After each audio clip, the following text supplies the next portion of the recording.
ತನುವು ನಿನ್ನದು ಮನವು ನಿನ್ನದು, ತನುವು ನಿನ್ನದು ಮನವು ನಿನ್ನದು, ಎನ್ನ ಜೀವನ ಘನವು ನಿನ್ನದು.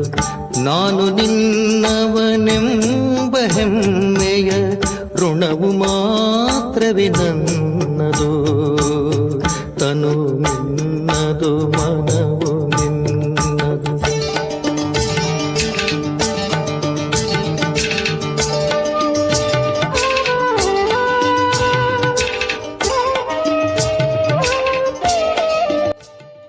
ಓಂ ಶಾಂತಿ. ಮುರುಳಿಯ ದಿನಾಂಕ 17/4/2026. ಬಾಪ್ದಾದ ಮಧುಬನ. ಮಧುರ ಮಕ್ಕಳೇ, ಪಾವನರಾದರೆ ಆತ್ಮಿಕ ಸೇವೆಗೆ ಯೋಗ್ಯರಾಗುತ್ತೀರಿ. ಆತ್ಮ ಅಭಿಮಾನಿ ಮಕ್ಕಳು ಆತ್ಮಿಕ ಯಾತ್ರೆಯಲ್ಲಿರುತ್ತಾರೆ ಮತ್ತು ಅನ್ಯರಿಗೂ ಇದೇ ಯಾತ್ರೆಯನ್ನು ಮಾಡಿಸುತ್ತಾರೆ. ಪ್ರಶ್ನೆ: ಸಂಗಮ ಯುಗದಲ್ಲಿ ನೀವು ಮಕ್ಕಳು ಯಾವ ಸಂಪಾದನೆ ಮಾಡುತ್ತೀರಿ? ಇದೇ ಸಂಪಾದನೆಯಾಗಿದೆ ಹೇಗೆ? ಉತ್ತರ: ಈಗಿನ ಯಾವ ಸಂಪಾದನೆ ಇದೆ ಅದು ಜನ್ಮಗಳವರೆಗೆ ನಡೆಯುತ್ತದೆ. ಇದು ಎಂದೂ ದಿವಾಳಿಯಾಗುವುದಿಲ್ಲ. ಜ್ಞಾನ ಹೇಳುವುದು, ಕೇಳುವುದು, ನೆನಪು ಮಾಡುವುದು, ಮಾಡಿಸುವುದು ಇದೇ ಸತ್ಯವಾದ ಸಂಪಾದನೆಯಾಗಿದೆ. ಇದನ್ನು ಸತ್ಯವಾದ ತಂದೆಯೇ ನಿಮಗೆ ಕಲಿಸುತ್ತಾರೆ. ಇಂತಹ ಸಂಪಾದನೆಯು ಇಡೀ ಕಲ್ಪದಲ್ಲಿ ಬೇರೆ ಯಾರೂ ಮಾಡಲು ಸಾಧ್ಯವಿಲ್ಲ. ಮತ್ಯಾವುದೇ ಸಂಪಾದನೆಯು ಜೊತೆಯಲ್ಲಿ ಬರುವುದಿಲ್ಲ. ಗೀತೆ: ನಾವು ಅವರ ಮಾರ್ಗದಂತೆ ನಡೆಯಬೇಕು. ಶಿವ ಭಗವಾನುವಾಚ್: ಭಕ್ತಿ ಮಾರ್ಗದಲ್ಲಿ ಮಕ್ಕಳು ಬಹಳ ಮೋಸ ಹೋಗಿದ್ದೀರಿ. ಭಕ್ತಿ ಮಾರ್ಗದಲ್ಲಿ ಬಹಳ ಭಾವನೆಯಿಂದ ಯಾತ್ರೆಯನ್ನು ಮಾಡಲು ಹೋಗುತ್ತಾರೆ. ರಾಮಾಯಣ ಇತ್ಯಾದಿಗಳನ್ನು ಕೇಳುತ್ತಾರೆ. ಇಷ್ಟು ಪ್ರೀತಿಯಿಂದ ಕಥೆಗಳನ್ನು ಕೇಳುತ್ತಾ ಕಣ್ಣೀರು ಬಂದುಬಿಡುತ್ತದೆ. ನಮ್ಮ ಭಗವಂತನ ಸೀತೆ ಭಗವತಿಯನ್ನು ರಾವಣನು ಕದ್ದುಕೊಂಡು ಹೋದನು ಎಂಬುದನ್ನು ಕೇಳುವ ಸಮಯದಲ್ಲಿ ಅಳುತ್ತಾರೆ. ಇವೆಲ್ಲವೂ ದಂತಕಥೆಗಳಾಗಿವೆ. ಇವುಗಳಿಂದ ಯಾವುದೇ ಲಾಭವಿಲ್ಲ. ಪತಿತ ಪಾವನ ಬಂದು ದುಃಖಿಗಳನ್ನು ಸುಖಿಯನ್ನಾಗಿ ಮಾಡು ಎಂದು ಕರೆಯುತ್ತಾರೆ. ಆತ್ಮವು ದುಃಖಿಯಾಗುತ್ತದೆ ಎಂದು ತಿಳಿಯುವುದಿಲ್ಲ. ಏಕೆಂದರೆ ಆತ್ಮವು ನಿರ್ಲೇಪವೆಂದು ತಿಳಿದಿದ್ದಾರೆ. ಇದನ್ನು ಏಕೆ ಹೇಳುತ್ತಾರೆ? ಏಕೆಂದರೆ ಪರಮಾತ್ಮನು ದುಃಖ ಸುಖದಿಂದ ಭಿನ್ನವಾಗಿದ್ದಾರೆ. ಅಂದ ಮೇಲೆ ಮಕ್ಕಳು ಸುಖ ದುಃಖದಲ್ಲಿ ಬರಲು ಹೇಗೆ ಸಾಧ್ಯ ಎಂದು ತಿಳಿಯುತ್ತಾರೆ. ಈ ಮಾತುಗಳನ್ನು ಈಗ ಮಕ್ಕಳು ತಿಳಿದುಕೊಂಡಿದ್ದೀರಿ. ಈ ಜ್ಞಾನ ಮಾರ್ಗದಲ್ಲಿ ಕೆಲವೊಮ್ಮೆ ಗ್ರಹಚಾರೆಯು ಕುಳಿತು ಬಿಡುತ್ತದೆ. ಕೆಲವೊಮ್ಮೆ ಇನ್ನೇನೋ ಆಗುತ್ತದೆ. ಕೆಲವೊಮ್ಮೆ ಹೂವಿನಂತೆ ಅರಳಿರುತ್ತಾರೆ. ಕೆಲವೊಮ್ಮೆ ಬಾಡಿದ ಮುಖವಿರುತ್ತದೆ. ಇದು ಮಾಯೆಯೊಂದಿಗಿನ ಯುದ್ಧವಾಗಿದೆ. ಮಾಯೆಯ ಮೇಲೆ ವಿಜಯ ಪಡೆಯಬೇಕಾಗಿದೆ. ಯಾವಾಗ ಮೂರ್ಛೆ ಹೋಗುವರೋ ಆಗ ಸಂಜೀವಿನಿ ಮೂಲಿಕೆಯನ್ನು ಕೊಡಲಾಗುತ್ತದೆ, ಮನ್ಮನಾಭವ ಎಂದು. ಭಕ್ತಿ ಮಾರ್ಗದಲ್ಲಿ ಬಹಳ ಜಂಜಾಟವಿದೆ. ದೇವತೆಗಳು ಮೂರ್ತಿಗಳನ್ನು ಎಷ್ಟೊಂದು ಶೃಂಗಾರ ಮಾಡುತ್ತಾರೆ. ಸತ್ಯವಾದ ಆಭರಣಗಳನ್ನು ತೊಡಿಸುತ್ತಾರೆ. ಆ ಆಭರಣಗಳಂತೂ ಠಾಕೂರನ ಸಂಪತ್ತು ಆಗುತ್ತದೆ. ಠಾಕೂರನ ಆಸ್ತಿ ಪೂಜಾರಿ ಅಥವಾ ನಿಮಿತ್ತರದಾಗಿ ಬಿಡುತ್ತದೆ. ನಾವು ಚೈತನ್ಯದಲ್ಲಿ ಬಹಳ ವಜ್ರ ವೈಡೂರ್ಯಗಳಿಂದ ಶೃಂಗರಿತರಾಗಿದ್ದೆವು. ನಂತರ ಯಾವಾಗ ಪೂಜಾರಿಗಳಾಗುತ್ತೇವೆಯೋ ಆಗಲೂ ಬಹಳ ಆಭರಣಗಳನ್ನು ತೊಡಿಸುತ್ತಾರೆ. ಈಗ ಏನೂ ಇಲ್ಲ. ಚೈತನ್ಯ ರೂಪದಲ್ಲಿಯೂ ಧರಿಸಿದಿರಿ ಮತ್ತು ಜಡ ರೂಪದಲ್ಲಿಯೂ ಧರಿಸಿದಿರಿ. ಈಗ ಯಾವುದೇ ಆಭರಣಗಳಿಲ್ಲ. ಸಂಪೂರ್ಣ ಸಾಧಾರಣರಾಗಿದ್ದೀರಿ. ನಾನು ಸಾಧಾರಣ ತನುವಿನಲ್ಲಿ ಬರುತ್ತೇನೆ. ಯಾವುದೇ ರಾಜಾಯಿಯ ಆಡಂಬರವಿಲ್ಲ. ಸನ್ಯಾಸಿಗಳೂ ಸಹ ಬಹಳ ಆಡಂಬರದಿಂದ ಇರುತ್ತಾರೆ. ನೀವೀಗ ತಿಳಿದುಕೊಂಡಿದ್ದೀರಿ ಅವಶ್ಯವಾಗಿ ಸತ್ಯಯುಗದಲ್ಲಿ ಹೇಗೆ ನಾವಾತ್ಮರು ಪವಿತ್ರರಾಗಿದ್ದೆವು ಎಂದು. ಶರೀರವು ಪವಿತ್ರವಾಗಿತ್ತು. ಅವರ ಶೃಂಗಾರವು ಬಹಳ ಚೆನ್ನಾಗಿರುತ್ತದೆ. ಯಾರಾದರೂ ಸುಂದರವಾಗಿದ್ದರೆ ಅವರಿಗೆ ಶೃಂಗಾರದ ಆಸಕ್ತಿ ಇರುತ್ತದೆ. ನೀವೂ ಸಹ ಸುಂದರರಾಗಿದ್ದಾಗ ಬಹಳ ಒಳ್ಳೊಳ್ಳೆಯ ಆಭರಣಗಳನ್ನು ಧರಿಸಿದಿರಿ. ವಜ್ರಗಳ ದೊಡ್ಡ ಹಾರಗಳನ್ನು ಧರಿಸುತ್ತಿದ್ದಿರಿ. ಇಲ್ಲಿ ಪ್ರತಿಯೊಂದು ವಸ್ತುವೂ ಕಪ್ಪಾಗಿದೆ. ನೋಡಿ, ಹಸುಗಳು ಸಹ ಕಪ್ಪಾಗುತ್ತಾ ಅಂದರೆ ಪತಿತ ಆಗಿ ಹೋಗಿವೆ. ಬ್ರಹ್ಮತಂದೆಯು ಶ್ರೀನಾಥ ದ್ವಾರಕ್ಕೆ ಹೋದಾಗ ಬಹಳ ಒಳ್ಳೆಯ ಹಸುಗಳಿತ್ತು. ಕೃಷ್ಣನ ಹಸುವನ್ನು ಬಹಳ ಸುಂದರವಾಗಿ ತೋರಿಸುತ್ತಾರೆ. ಇಲ್ಲಂತೂ ಕೆಲವೊಂದು ರೀತಿ ಇರುತ್ತದೆ. ಏಕೆಂದರೆ ಕಲಿಯುಗವಾಗಿದೆ. ಇಂಥ ಹಸುಗಳು ಅಲ್ಲಿರುವುದಿಲ್ಲ. ಸತ್ಯುಗದಲ್ಲಿ ತುಂಬ ಸುಂದರವಾದ ಹಸುಗಳಿರುತ್ತವೆ. ನೀವು ವಿಶ್ವದ ಮಾಲೀಕರಾಗುತ್ತೀರಿ. ನಿಮ್ಮ ಶೃಂಗಾರವೂ ಸಹ ಅಲ್ಲಿ ಸುಂದರವಾಗಿರುತ್ತದೆ. ವಿಚಾರ ಮಾಡಿದಾಗ ಹಸುಗಳು ಸಹ ಅಲ್ಲಿ ಸುಂದರವಾಗಿರಬೇಕಲ್ಲವೇ? ಅಲ್ಲಿಯ ಹಸುಗಳ ಗೊಬ್ಬರವೂ ಬಹಳ ಚೆನ್ನಾಗಿರುತ್ತದೆ. ಅದರಲ್ಲಿ ಎಷ್ಟೊಂದು ಶಕ್ತಿ ಇರುತ್ತದೆ. ಹೊಲ ಗದ್ದೆಗಳಿಗೆ ಗೊಬ್ಬರ ಬೇಕಾಗುತ್ತದೆ. ಒಳ್ಳೆಯ ಗೊಬ್ಬರವನ್ನು ಹಾಕಿದರೆ ಬಹಳ ಒಳ್ಳೆಯ ಫಲವೂ ಸಿಗುವುದು. ಅಲ್ಲಿ ಎಲ್ಲ ವಸ್ತುಗಳು ಬಹಳ ಶಕ್ತಿಶಾಲಿಯಾಗಿರುತ್ತದೆ. ಇಲ್ಲಿರುವ ಯಾವುದೇ ವಸ್ತುವಿನಲ್ಲಿ ಶಕ್ತಿ ಇಲ್ಲ. ಇಲ್ಲಿ ಅವಶ್ಯವಾಗಿ ಎಲ್ಲವೂ ಶಕ್ತಿಹೀನವಾಗಿದೆ. ಯಜ್ಞದ ಆರಂಭದಲ್ಲಿ ಕನ್ಯೆಯರು ಸೂಕ್ಷ್ಮವತನಕ್ಕೆ ಹೋಗುತ್ತಿದ್ದರು. ಎಷ್ಟು ಒಳ್ಳೊಳ್ಳೆಯ ಹಣ್ಣುಗಳನ್ನು ಸೇವಿಸುತ್ತಿದ್ದರು. ಶೂಭಿರಸ ಇತ್ಯಾದಿಗಳನ್ನು ಕುಡಿಯುತ್ತಿದ್ದರು. ಇದೆಲ್ಲವನ್ನೂ ಸಾಕ್ಷಾತ್ಕಾರ ಮಾಡುತ್ತಿದ್ದರು. ಅಲ್ಲಿ ಮಾಲಿಯು ಹೇಗೆ ಹಣ್ಣುಗಳನ್ನು ಕಿತ್ತುಕೊಡುತ್ತಾರೆ? ಸೂಕ್ಷ್ಮವತನದಲ್ಲಂತೂ ಹೊಲ, ತೋಟ ಇತ್ಯಾದಿಗಳಿರಲು ಸಾಧ್ಯವಿಲ್ಲ. ಇದು ಕೇವಲ ಸಾಕ್ಷಾತ್ಕಾರವಾಗುತ್ತದೆ. ವೈಕುಂಠವಂತೂ ವಾಸ್ತವದಲ್ಲಿ ಇಲ್ಲಿಯೇ ಇರುತ್ತದೆ. ವೈಕುಂಠವು ಮೇಲಿರಬಹುದು ಎಂದು ಮನುಷ್ಯರು ತಿಳಿಯುತ್ತಾರೆ. ವೈಕುಂಠವು ಸೂಕ್ಷ್ಮವತನದಲ್ಲಾಗಲಿ ಮೂಲವತನದಲ್ಲಾಗಲಿ ಇರುವುದಿಲ್ಲ. ಇಲ್ಲಿಯೇ ಸ್ಥಾಪನೆಯಾಗುತ್ತದೆ. ಕನ್ಯೆಯರು ಯಾವುದನ್ನು ಸಾಕ್ಷಾತ್ಕಾರದಲ್ಲಿ ನೋಡುವರೋ ಅದನ್ನು ಮತ್ತೆ ಈ ಸ್ಥೂಲ ಕಣ್ಣುಗಳಿಂದ ನೋಡುತ್ತೀರಿ. ಎಂತಹ ಸ್ಥಾನಮಾನವೋ ಅಂತಹ ಸಾಮಗ್ರಿಗಳಿರುತ್ತವೆ. ರಾಜರ ಮಹಲುಗಳನ್ನು ನೋಡಿ, ಎಷ್ಟು ಚೆನ್ನಾಗಿರುತ್ತವೆ. ಜೈಪುರದಲ್ಲಿ ಬಹಳ ಒಳ್ಳೊಳ್ಳೆಯ ಮಹಲುಗಳನ್ನು ಕಟ್ಟಿಸಿದ್ದಾರೆ. ಕೇವಲ ಮಹಲುಗಳನ್ನು ನೋಡುವುದಕ್ಕಾಗಿ ಮನುಷ್ಯರು ಹೋದರೂ ಸಹ ಅದಕ್ಕೆ ಟಿಕೆಟು ಇರುತ್ತದೆ. ದುಡ್ಡು ಕೊಟ್ಟು ಹೋಗಬೇಕಾಗುತ್ತದೆ. ವಿಶೇಷವಾಗಿ ಆ ಮಹಲನ್ನು ನೋಡುವುದಕ್ಕಾಗಿಯೇ ಇಡುತ್ತಾರೆ. ಅವರು ಮತ್ತೆ ಬೇರೆ ಮಹಲುಗಳಲ್ಲಿ ಇರುತ್ತಾರೆ. ಅದು ಸಹ ಈ ಕಲಿಯುಗದಲ್ಲಿ. ಇದಂತೂ ಪತಿತ ಪ್ರಪಂಚವಾಗಿದೆ. ಯಾರಾದರೂ ತಮ್ಮನ್ನು ಪತಿತರೆಂದು ತಿಳಿದುಕೊಳ್ಳುತ್ತಾರೆಯೇ? ನೀವೀಗ ತಿಳಿದುಕೊಳ್ಳುತ್ತೀರಿ. ನಾವು ಪತಿತರಾಗಿದ್ದೆವು, ಯಾವುದೇ ಪ್ರಯೋಜನಕ್ಕಿರಲಿಲ್ಲ. ಈಗ ಪುನಃ ನಾವು ಸುಂದರರಾಗುತ್ತೇವೆ. ಆ ಪ್ರಪಂಚವೇ ಬಹಳ ಸುಂದರವಾಗಿರುವುದು. ಇಲ್ಲಿ ಬಲೆ ಅಮೇರಿಕಾ ಮೊದಲಾದ ದೇಶಗಳಲ್ಲಿ ಬಹಳ ಒಳ್ಳೊಳ್ಳೆಯ ಮಹಲುಗಳಿವೆ. ಆದರೆ ಅಲ್ಲಿನ ಹೋಲಿಕೆಯಲ್ಲಿ ಇದೇನೂ ಇಲ್ಲ. ಏಕೆಂದರೆ ಇವಂತೂ ಅಲ್ಪ ಕಾಲದ ಸುಖ ಕೊಡುವಂತಹವಾಗಿವೆ. ಅಲ್ಲಂತೂ ಬಹಳ ಸುಂದರ ಮಹಲುಗಳಿರುತ್ತವೆ.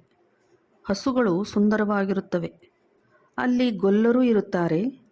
ಶ್ರೀಕೃಷ್ಣನಿಗೆ ಗೊಲ್ಲ ಬಾಲಕನೆಂದು ಹೇಳುತ್ತಾರೆ.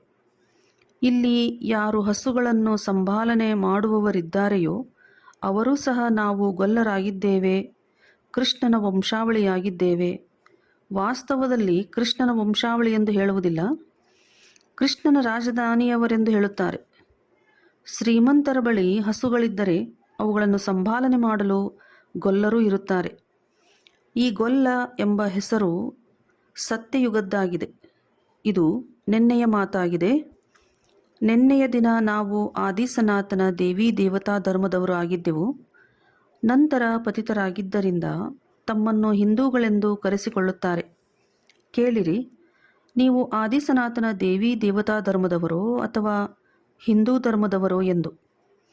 ಇತ್ತೀಚೆಗೆ ಎಲ್ಲರೂ ಹಿಂದೂಗಳೆಂದು ಬರೆದು ಬಿಡುತ್ತಾರೆ. ಹಿಂದೂ ಧರ್ಮವನ್ನು ಯಾರು ಸ್ಥಾಪನೆ ಮಾಡಿದರು? ದೇವಿ ದೇವತಾ ಧರ್ಮವನ್ನು ಯಾರು ಸ್ಥಾಪನೆ ಮಾಡಿದರು? ಇದನ್ನು ಯಾರೂ ತಿಳಿದುಕೊಂಡಿಲ್ಲ. ತಂದೆಯು ಈ ಪ್ರಶ್ನೆಯನ್ನು ಕೇಳುತ್ತಾರೆ.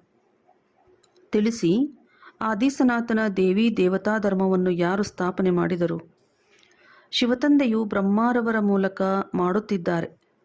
ರಾಮ ಅಥವಾ ಶಿವತಂದೆಯು ಶ್ರೀಮತದಂತೆ ಆದಿಸನಾತನ ದೇವಿ ದೇವತಾ ಧರ್ಮವು ಸ್ಥಾಪನೆಯಾಯಿತು.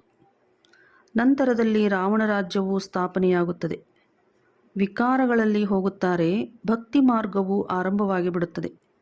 ಆಗ ಹಿಂದೂಗಳು ಎಂದು ಕರೆಸಿಕೊಳ್ಳತೊಡಗುತ್ತಾರೆ. ಈಗ ತಮ್ಮನ್ನು ಯಾರೂ ಸಹ ದೇವತೆಗಳು ಎಂದು ಹೇಳಿಕೊಳ್ಳಲು ಸಾಧ್ಯವಿಲ್ಲ. ರಾವಣನು ವಿಕಾರಿಗಳನ್ನಾಗಿ ಮಾಡಿದನು. ತಂದೆಯು ಬಂದು ನಿರ್ವಿಕಾರಿಗಳನ್ನಾಗಿ ಮಾಡುತ್ತಾರೆ. ನೀವು ಈಶ್ವರೀಯ ಮತದಿಂದ ದೇವತೆಗಳಾಗುತ್ತೀರಿ. ತಂದೆಯೇ ಬಂದು ನಿಮ್ಮನ್ನು ಬ್ರಾಹ್ಮಣರಿಂದ ದೇವತೆಗಳನ್ನಾಗಿ ಮಾಡುತ್ತಾರೆ. ಏಣಿಯನ್ನು ಹೇಗೆ ಇಳಿಯುತ್ತೀರೆಂದು ಮಕ್ಕಳ ಬುದ್ಧಿಯಲ್ಲಿ ನಂಬರ್ವಾರ್ ಆಗಿ ಕುಳಿತುಕೊಳ್ಳುತ್ತದೆ. ಬೇರೆಲ್ಲರೂ ಮನುಷ್ಯರು ಆಸುರಿ ಮತದಂತೆ ನಡೆಯುತ್ತಿದ್ದಾರೆ. ನೀವು ಮಕ್ಕಳು ಈಶ್ವರೀಯ ಮತದಂತೆ ನಡೆಯುತ್ತಿದ್ದೀರಿ. ರಾವಣನ ಮತದಂತೆ ಏಣಿಯನ್ನು ಇಳಿಯುತ್ತಾ ಬಂದಿದ್ದೀರಿ. 84 ಜನ್ಮಗಳ ನಂತರ ಪುನಃ ಮೊದಲ ನಂಬರಿನಲ್ಲಿ ಜನ್ಮವಾಗುತ್ತದೆ. ಈಶ್ವರೀಯ ಬುದ್ಧಿಯಿಂದ ನೀವು ಇಡೀ ಸೃಷ್ಟಿಯ ಆದಿ ಮಧ್ಯ ಅಂತ್ಯವನ್ನು ತಿಳಿದುಬಿಡುತ್ತೀರಿ. ಇದು ನಿಮ್ಮದು ಬಹಳ ಅಮೂಲ್ಯವಾದ ಜೀವನವಾಗಿದೆ. ತಂದೆಯು ಬಂದು ನಮ್ಮನ್ನು ಈ ರೀತಿ ಪಾವನರನ್ನಾಗಿ ಮಾಡುತ್ತಾರೆ. ನಾವು ಆತ್ಮಿಕ ಸೇವೆಗೆ ಯೋಗ್ಯರಾಗುತ್ತೇವೆ. ಅವರು ಶರೀರದ ಸಮಾಜ ಸೇವಕರು, ಸದಾ ದೇಹಾಭಿಮಾನಿಗಳಾಗಿರುತ್ತಾರೆ. ನೀವು ಆತ್ಮ ಅಭಿಮಾನಿಗಳು ಆಗಿದ್ದೀರಿ. ಆತ್ಮಗಳನ್ನು ಆತ್ಮಿಕ ಯಾತ್ರೆಯಲ್ಲಿ ಕರೆದುಕೊಂಡು ಹೋಗುತ್ತೀರಿ. ತಂದೆಯು ತಿಳಿಸುತ್ತಾರೆ, ನೀವು ಸತೋಪ್ರಧಾನರಾಗಿದ್ದಿರಿ, ಈಗ ತಮೋಪ್ರಧಾನರಾಗಿ ಬಿಟ್ಟಿದ್ದೀರಿ. ಸತೋಪ್ರಧಾನರಿಗೆ ಪಾವನರು, ತಮೋಪ್ರಧಾನರಿಗೆ ಪತಿತರು ಎಂದು ಹೇಳಲಾಗುತ್ತದೆ. ಆತ್ಮದಲ್ಲಿಯೇ ತುಕ್ಕು ಹಿಡಿದಿದೆ. ಆತ್ಮವೇ ಸತೋಪ್ರಧಾನವಾಗಬೇಕಾಗಿದೆ. ನೆನಪಿನಲ್ಲಿ ಎಷ್ಟಿರುತ್ತೀರೋ ಅಷ್ಟು ಪಾವನರಾಗುತ್ತೀರಿ. ಇಲ್ಲದಿದ್ದರೆ ಸ್ವಲ್ಪ ಪವಿತ್ರರಾಗುತ್ತೀರಿ. ತಲೆಯ ಮೇಲೆ ಪಾಪಗಳ ಹೊರೆಯು ಉಳಿದು ಬಿಡುತ್ತದೆ. ಆತ್ಮಗಳಂತೂ ಎಲ್ಲರೂ ಪವಿತ್ರರೇ ಆಗಿದ್ದಾರೆ, ಆದರೆ ಅವರ ಪಾತ್ರವು ಬೇರೆ ಬೇರೆಯಾಗಿದೆ. ಎಲ್ಲರ ಪಾತ್ರವು ಒಂದೇ ರೀತಿ ಇರಲು ಸಾಧ್ಯವಿಲ್ಲ. ಎಲ್ಲರಿಗಿಂತ ತಂದೆಯ ಪಾತ್ರವು ಮೊದಲಾಗಿದೆ, ನಂತರ ಬ್ರಹ್ಮ ಸರಸ್ವತಿಯದಾಗಿದೆ. ಯಾರು ಸ್ಥಾಪನೆ ಮಾಡುತ್ತಾರೆಯೋ ಅವರೇ ಪಾಲನೆ ಮಾಡಬೇಕಾಗುತ್ತದೆ. ಬಹಳ ದೊಡ್ಡ ಪಾತ್ರವು ಅವರದಾಗಿದೆ. ಮೊದಲು ಶಿವತಂದೆಯದು, ನಂತರ ಬ್ರಹ್ಮ ಸರಸ್ವತಿ ಪುನರ್ಜನ್ಮದಲ್ಲಿ ಬರುತ್ತಾರೆ. ಶಂಕರನಂತೂ ಸೂಕ್ಷ್ಮ ರೂಪವನ್ನು ಧಾರಣೆ ಮಾಡುತ್ತಾರೆ. ಶಂಕರನು ಯಾವುದೋ ಶರೀರವನ್ನು ಸಾಲ ತೆಗೆದುಕೊಳ್ಳುತ್ತಾನೆ ಎಂದಲ್ಲ, ಕೃಷ್ಣನಿಗೆ ತನ್ನದೇ ಆದ ಶರೀರವಿದೆ. ಇಲ್ಲಿ ಕೇವಲ ಶಿವತಂದೆಯು ಸಾಲವಾಗಿ ಶರೀರವನ್ನು ಪಡೆಯುತ್ತಾರೆ. ಮುಕ್ತಿ ಜೀವನ್ಮುಕ್ತಿಯನ್ನು ಕೊಡಲು ಪತಿತ ಶರೀರದಲ್ಲಿ ಪತಿತ ಪ್ರಪಂಚದಲ್ಲಿ ಬಂದು ಸೇವೆಯನ್ನು ಮಾಡುತ್ತಾರೆ. ಮೊದಲು ಮುಕ್ತಿಯಲ್ಲಿ ಹೋಗಬೇಕಾಗಿದೆ. ಒಬ್ಬ ತಂದೆಯೇ ಜ್ಞಾನಸಾಗರ, ಪತಿತ ಪಾವನ. ಅವರನ್ನು ಶಿವತಂದೆ ಎಂದು ಕರೆಯುತ್ತಾರೆ. ಶಂಕರನಿಗೆ ತಂದೆಯೆಂದು ಹೇಳುವುದು ಶೋಭಿಸುವುದಿಲ್ಲ. ಶಿವತಂದೆ ಎಂಬ ಅಕ್ಷರವು ಬಹಳ ಮಧುರವಾಗಿದೆ. ಶಿವಲಿಂಗದ ಮೇಲೆ ಎಕ್ಕದ ಹೂವನ್ನು ಹಾಕುತ್ತಾರೆ. ಕೆಲವರು ಏನೇನೋ ಹಾಕುತ್ತಾರೆ, ಕೆಲವರು ಹಾಲನ್ನು ಎರೆಯುತ್ತಾರೆ. ತಂದೆಯು ಮಕ್ಕಳಿಗೆ ಅನೇಕ ಪ್ರಕಾರವಾಗಿ ತಿಳುವಳಿಕೆ ಕೊಡುತ್ತಾರೆ. ಎಲ್ಲದರ ಆಧಾರವು ಯೋಗವಾಗಿದೆ ಎಂದು ತಂದೆಯು ಮಕ್ಕಳಿಗೆ ತಿಳಿಸುತ್ತಾರೆ. ಯೋಗದಿಂದಲೇ ವಿಕರ್ಮ ವಿನಾಶವಾಗುವುದು. ಯೋಗ ಇರುವವರಿಗೆ ಜ್ಞಾನವು ಬಹಳ ಚೆನ್ನಾಗಿ ಧಾರಣೆಯಾಗುವುದು. ತಾವು ಧಾರಣೆಯಲ್ಲಿ ನಡೆಯುತ್ತಾರೆ ಎಂದರೆ ಅನ್ಯರಿಗೆ ತಿಳಿಸಬೇಕಾಗುತ್ತದೆ. ಇದು ಹೊಸ ಮಾತಾಗಿದೆ. ಈಗ ತಂದೆಯು ತಿಳಿಸುತ್ತಾರೆ, ಈಗಲೇ ಇದನ್ನು ಕೇಳುತ್ತೀರಿ, ಧಾರಣೆಯಾಗುತ್ತದೆ. ನಂತರ ಪ್ರಾರಬ್ಧದ ಪಾತ್ರವನ್ನು ಅಭಿನಯಿಸಬೇಕಾಗುತ್ತದೆ. ಜ್ಞಾನವನ್ನು ಕೇಳುವುದು, ಹೇಳುವುದು ಈಗಲೇ ಆಗುತ್ತದೆ. ಸತ್ಯಯುಗದಲ್ಲಿ ಈ ಪಾತ್ರ ಇರುವುದಿಲ್ಲ. ಅಲ್ಲಂತೂ ಪ್ರಾರಬ್ಧದ ಪಾತ್ರವಿರುತ್ತದೆ. ಮನುಷ್ಯರು ಬ್ಯಾರಿಸ್ಟರಿ ಓದುತ್ತಾರೆ, ಬ್ಯಾರಿಸ್ಟರಿ ಆಗಿ ಸಂಪಾದನೆ ಮಾಡುತ್ತಾರೆ. ಇದು ಎಷ್ಟು ದೊಡ್ಡ ಸಂಪಾದನೆಯಾಗಿದೆ. ಇದನ್ನು ಪ್ರಪಂಚದವರು ತಿಳಿದುಕೊಂಡಿಲ್ಲ. ತಂದೆಯು ನಮಗೆ ಸತ್ಯವಾದ ಸಂಪಾದನೆ ಮಾಡಿಸುತ್ತಿದ್ದಾರೆಂದು ನೀವು ತಿಳಿದಿದ್ದೀರಿ. ಇದರ ದಿವಾಳಿಯಾಗಲು ಸಾಧ್ಯವಿಲ್ಲ. ಈಗ ನೀವು ಸತ್ಯವಾದ ಸಂಪಾದನೆ ಮಾಡುತ್ತೀರಿ. ಪುನಃ ಅದು 21 ಜನ್ಮಗಳು ಜೊತೆಯಲ್ಲಿರುತ್ತದೆ. ಆ ಸಂಪಾದನೆಯು ಜೊತೆ ಕೊಡುವುದಿಲ್ಲ. ಈ ಸಂಪಾದನೆಯು ಜೊತೆ ಕೊಡುತ್ತದೆ, ಅಂದರೆ ನಮ್ಮ ಜೊತೆಗೆ ಮುಂದಿನ ಜನ್ಮಗಳವರೆಗೆ ಇರುತ್ತದೆ. ಇಂತಹ ಜೊತೆ ಕೊಡುವ ಸಂಪಾದನೆಗೆ ನೀವು ಜೊತೆಯಲ್ಲಿರಬೇಕಾಗಿದೆ. ಈ ಮಾತನ್ನು ನೀವು ಮಕ್ಕಳ ವಿನಃ ಬೇರೆ ಯಾರ ಬುದ್ಧಿಯಲ್ಲಿಯೂ ಇಲ್ಲ. ನಿಮ್ಮಲ್ಲಿಯೂ ಸಹ ಇದನ್ನು ಗಳಿಗೆ ಗಳಿಗೆಗೆ ಮರೆತು ಹೋಗುತ್ತಾರೆ. ತಂದೆ ಮತ್ತು ಆಸ್ತಿಯನ್ನು ಮರೆಯಬಾರದು. ಒಂದು ಮಾತು ಆಗಿದೆ, ತಂದೆಯನ್ನು ನೆನಪು ಮಾಡಿ. ತಂದೆಯಿಂದ ನಿಮಗೆ 21 ಜನ್ಮ ನಿರೋಗಿ ಶರೀರ ಸಿಗುತ್ತದೆ. ವೃದ್ಧಾಪ್ಯದವರೆಗೂ ಅಕಾಲ ಮೃತ್ಯು ಆಗುವುದಿಲ್ಲ. ಮಕ್ಕಳಿಗೆ ಎಷ್ಟೊಂದು ಖುಷಿ ಇರಬೇಕಾಗಿದೆ. ತಂದೆಯ ನೆನಪು ಮುಖ್ಯವಾದುದಾಗಿದೆ. ಇದರಲ್ಲಿಯೇ ಮಾಯೆಯು ವಿಘ್ನವನ್ನು ಹಾಕುತ್ತದೆ. ಬಿರುಗಾಳಿಯನ್ನೂ ತರುವುದು. ಅನೇಕ ಪ್ರಕಾರದ ಬಿರುಗಾಳಿಯೂ ಬರುತ್ತದೆ. ತಂದೆಯನ್ನು ನೆನಪು ಮಾಡಬೇಕೆಂದು ತಿಳಿಯುತ್ತೀರಿ, ಆದರೆ ಮಾಡಲು ಆಗುವುದಿಲ್ಲ. ನೆನಪಿನಲ್ಲಿಯೇ ಎಲ್ಲರೂ ಬಹಳ ಫೇಲ್ ಆಗುತ್ತಾರೆ. ಎಲ್ಲರಲ್ಲಿಯೂ ಯೋಗವೇ ಬಹಳ ಕಡಿಮೆ ಇದೆ. ಯೋಗದಲ್ಲಿ ಶಕ್ತಿಶಾಲಿಯಾಗಬೇಕಾಗಿದೆ. ಬಾಕಿ ಬೀಜ ಮತ್ತು ವೃಕ್ಷದ ಜ್ಞಾನವು ದೊಡ್ಡ ಮಾತೇನಲ್ಲ. ನನ್ನನ್ನು ನೆನಪು ಮಾಡುವುದರಿಂದ, ನನ್ನನ್ನು ತಿಳಿಯುವುದರಿಂದ ಎಲ್ಲವನ್ನೂ ತಿಳಿಯುತ್ತೀರಿ ಎಂದು ತಂದೆಯು ಹೇಳುತ್ತಾರೆ. ನೆನಪಿನಲ್ಲಿಯೇ ಎಲ್ಲವೂ ಇದೆ. ಮಧುರ ತಂದೆ ಶಿವತಂದೆಯನ್ನು ನೆನಪು ಮಾಡಬೇಕು. ಶ್ರೇಷ್ಠಾತಿ ಶ್ರೇಷ್ಠನು ಭಗವಂತನಾಗಿದ್ದಾರೆ. ಶ್ರೇಷ್ಠಾತಿ ಶ್ರೇಷ್ಠ ತಂದೆಯು ಶ್ರೇಷ್ಠಾತಿ ಶ್ರೇಷ್ಠ ಆಸ್ತಿಯನ್ನು 21 ಜನ್ಮಕ್ಕಾಗಿ ಕೊಟ್ಟು ಸದಾ ಸುಖಿ ಅಮರನನ್ನಾಗಿ ಮಾಡುತ್ತಾರೆ. ನೀವು ಅಮರಪುರಿಯ ಮಾಲೀಕರಾಗುತ್ತೀರಿ ಅಂದ ಮೇಲೆ ಅಂತಹ ತಂದೆಯನ್ನು ಬಹಳ ನೆನಪು ಮಾಡಬೇಕಲ್ಲವೇ? ತಂದೆಯನ್ನು ನೆನಪು ಮಾಡದೇ ಇದ್ದರೆ ಬೇರೆಲ್ಲವೂ ನೆನಪಿಗೆ ಬರುತ್ತದೆ. ಒಳ್ಳೆಯದು. ಮಧುರಾತಿ ಮಧುರ ಅಗಲಿ ಹೋಗಿ ಮರಳಿ ಸಿಕ್ಕಿರುವ ಮಕ್ಕಳ ಪ್ರತಿ ಮಾತಾಪಿತಾ ಬಾಪ್ ದಾದಾರವರ ನೆನಪು, ಪ್ರೀತಿ ಹಾಗೂ ಸುಪ್ರಭಾತ. ಆತ್ಮಿಕ ಮಕ್ಕಳಿಗೆ ಆತ್ಮಿಕ ತಂದೆಯ ನಮಸ್ತೆ. ಆತ್ಮಿಕ ಮಕ್ಕಳಿಂದ ಆತ್ಮಿಕ ತಂದೆಗೆ ನಮಸ್ತೆ ನಮಸ್ತೆ ನಮಸ್ತೆ. ಧಾರಣೆಗಾಗಿ ಮುಖ್ಯ ಸಾರ. ಈ ಈಶ್ವರೀಯ ಜೀವನವು ಬಹಳ ಬಹಳ ಅಮೂಲ್ಯವಾಗಿದೆ. ಈ ಜೀವನದಲ್ಲಿ ಆತ್ಮ ಮತ್ತು ಶರೀರ ಎರಡನ್ನೂ ಪಾವನವನ್ನಾಗಿ ಮಾಡಿಕೊಳ್ಳಬೇಕಾಗಿದೆ. ಆತ್ಮಿಕ ಯಾತ್ರೆಯಲ್ಲಿದ್ದು ಅನ್ಯರಿಗೆ ಇದೇ ಯಾತ್ರೆಯನ್ನು ಕಲಿಸಬೇಕಾಗಿದೆ. ಎಷ್ಟು ಸಾಧ್ಯವೋ ಅಷ್ಟು ಸತ್ಯ ಸಂಪಾದನೆಯಲ್ಲಿ ತೊಡಗಬೇಕಾಗಿದೆ. ನಿರೋಗಿಯಾಗಲು ನೆನಪಿನಲ್ಲಿ ದೃಢವಾಗಬೇಕಾಗಿದೆ. ವರದಾನ: ಶರೀರವನ್ನು ಈಶ್ವರೀಯ ಸೇವೆಗಾಗಿ ಉಡುಗೊರೆಯೆಂದು ತಿಳಿದುಕೊಂಡು ಕಾರ್ಯದಲ್ಲಿ ಉಪಯೋಗಿಸುವಂತಹ ನಷ್ಟಮೋಹ ಆಗಿರಿ. ಹೇಗೆ ಯಾರಾದರೂ ಕೊಟ್ಟಿರುವ ಉಡುಗೊರೆಯಾಗಿದ್ದರೆ ಅದರಲ್ಲಿ ನನ್ನದೆನ್ನುವುದು ಇರುವುದಿಲ್ಲ ಹಾಗೂ ಮಮತ್ವವೂ ಇರುವುದಿಲ್ಲ. ಅಂದ ಮೇಲೆ ಈ ಶರೀರವು ಈಶ್ವರನ ಸೇವೆಗಾಗಿ ಉಡುಗೊರೆಯಾಗಿದೆ. ಈ ಉಡುಗೊರೆಯನ್ನು ಆತ್ಮಿಕ ತಂದೆಯು ಕೊಟ್ಟಿದ್ದಾರೆ. ಅಂದ ಮೇಲೆ ಅವಶ್ಯವಾಗಿ ಆತ್ಮಿಕ ತಂದೆಯ ನೆನಪಿರುವುದು. ಉಡುಗೊರೆಯೆಂದು ತಿಳಿಯುವುದರಿಂದ ಆತ್ಮೀಯತೆಯು ಬರುತ್ತದೆ. ನನ್ನದೆಂಬ ಮಮತ್ವ ಇರುವುದಿಲ್ಲ. ಇದೇ ನಿರಂತರ ಯೋಗಿ ನಷ್ಟಮೋಹರಾಗಲು ಸಹಜ ಉಪಾಯವಾಗಿದೆ. ಅಂದಾಗ ಈಗ ಆತ್ಮೀಯತೆಯ ಸ್ಥಿತಿಯನ್ನು ಪ್ರತ್ಯಕ್ಷಗೊಳಿಸಿರಿ. ಸ್ಲೋಗನ್: ವಾನಪ್ರಸ್ಥ ಸ್ಥಿತಿಯಲ್ಲಿ ಹೋಗಬೇಕೆಂದರೆ ದೃಷ್ಟಿ ವೃತ್ತಿಯಲ್ಲಿಯೂ ಪವಿತ್ರತೆಯನ್ನು ಅಂಡರ್ಲೈನ್ ಮಾಡಿರಿ. ಅವ್ಯಕ್ತ ಸೂಚನೆ: ಮಹಾನರಾಗಲು ಮಧುರತೆ ಮತ್ತು ನಮ್ರತೆಯ ಗುಣ ಧಾರಣೆ ಮಾಡಿ.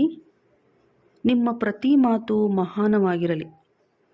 ಪ್ರತಿ ಮನಸಾ ಸಂಕಲ್ಪ ಪ್ರತಿ ಆತ್ಮನ ಪ್ರತಿ ಮಧುರವಾಗಿರಲಿ. ಪ್ರತಿಯೊಬ್ಬರನ್ನು ಶ್ರೇಷ್ಠರನ್ನಾಗಿ ಮಾಡುವ ಸ್ವಭಾವ, ಮಧುರತೆಯ ಸ್ವಭಾವ, ನಿರ್ಮಾಣತೆಯ ಸ್ವಭಾವ ಇರಲಿ. ನನ್ನ ಸ್ವಭಾವ ಹೀಗಿದೆ ಎಂದು ಹೇಳಬಾರದು. ನನ್ನದು ಎಲ್ಲಿಂದ ಬಂತು? ನನ್ನ ಜೋರಾಗಿ ಮಾತನಾಡುವ ಸ್ವಭಾವವಿದೆ. ನಾನು ಆವೇಶದಲ್ಲಿ ಬರುವ ಸ್ವಭಾವವಿದೆ. ಸ್ವಭಾವದ ವಶರಾಗುವುದೇ ಮಾಯೆಯಾಗಿದೆ. ಈಗ ಮಾಯಾಜೀತರಾಗಿ ಅಭಿಮಾನ ಅಥವಾ ಹೃದಯ ವಿದೀರ್ಣರಾಗುವ ಈರ್ಷೆ ಅಥವಾ ಆವೇಶದಲ್ಲಿ ಬರುವ ಸ್ವಭಾವದ ಪರಿವರ್ತನೆ ಮಾಡಿ. ಒಳ್ಳೆಯದು. ಓಂ ಶಾಂತಿ.